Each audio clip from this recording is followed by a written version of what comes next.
Once upon a time, there were Pokemon toys in plastic balls. Millions of these were sold in the early 2000s, and millions of these toys were dangerous. Burger King is recalling millions of Pokemon balls after a baby playing with one dies. Elizabeth Bermudez shows us what makes the toys dangerous. How did this happen? Did Burger King plan to hurt its next line of customers?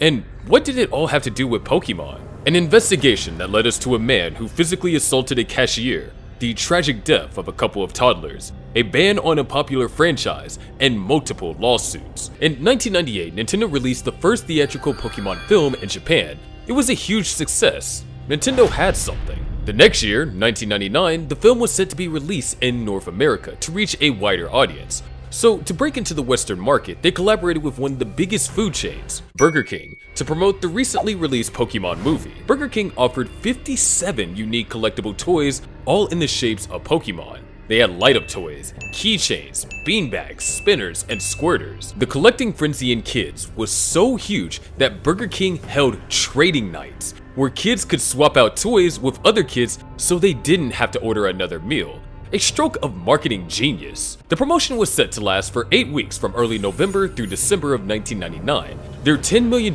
inventory was out just 10 days into promotion. Kids were obsessed with the Pokemon merchandise, and the demand kept skyrocketing. Parents and caregivers were so desperate to purchase one for their child, a man once attacked a cashier out of frustration. This was a big win for Burger King. Other fast food chains, including McDonald's, definitely took notice. And when asked about it, here's what they had to say. McDonald's says Pokemon did not fit its idea of family values. You sure they're not just saying that because Burger King got it? Well, who knows? We thought maybe, but we don't know for sure. But you see, the Poké Ball should have just remained fictional. The toy's design had some serious issues, and no one noticed until word got out about the tragic demise of a toddler.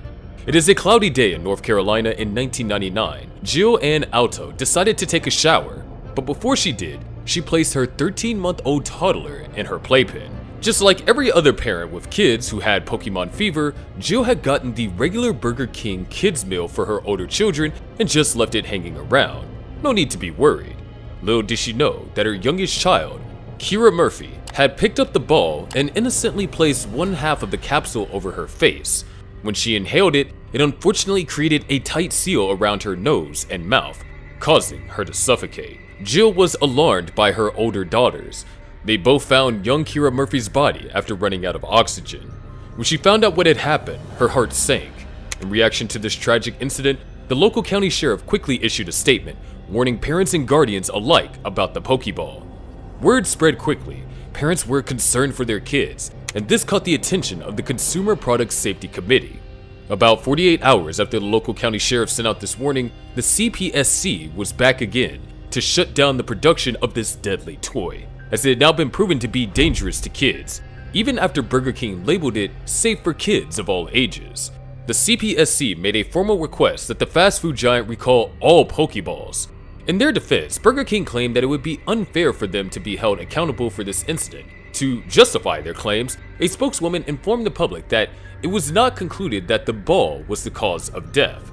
She also mentioned that they had distributed tens of millions of the said toys and had recorded 0 incidents up until Kira Murphy's tragic demise. This got the public riled up. While the parents could easily be blamed for not paying more attention to their child, it clearly states on the packaging that it was recommended for children of all ages. No parent would expect that it could cause such a great tragedy.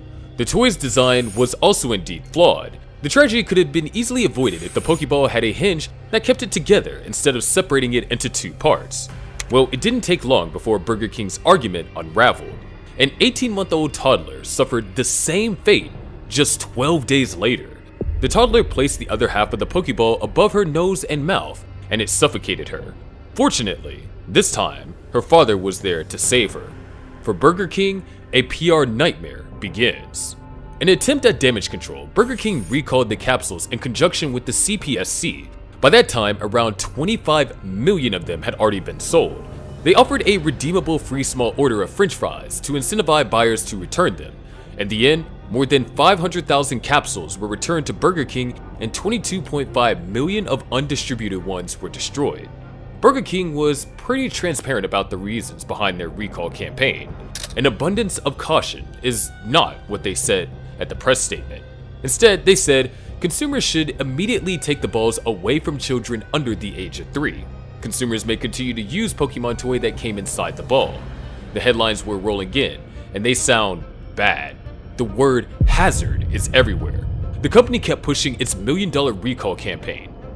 Burger King and the U.S. Consumer Product Safety Commission want you to know about the voluntary recall of this Pokemon Pokeball. The ball may pose a suffocation hazard to children under 3. Throw the ball away or return it to Burger King. The safety of your child is of the utmost importance to us. The instructions were on television advertisements, flyers, and warnings were included in sites frequently visited by Pokemon fans.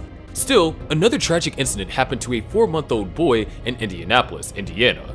The toddler died of suffocation on January 25, 2000 in his crib.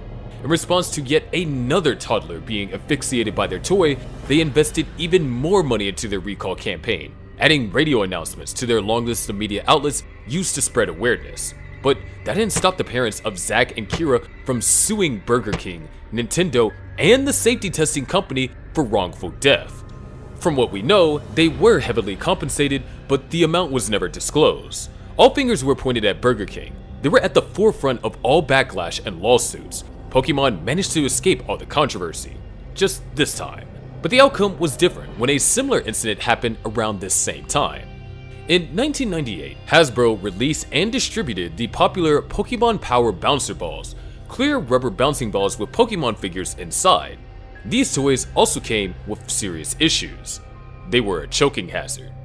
Adrienne Brazier, a mom of 3, got multiple Pokemon Power Balls for her kids, Daniel, Michael, and Robert.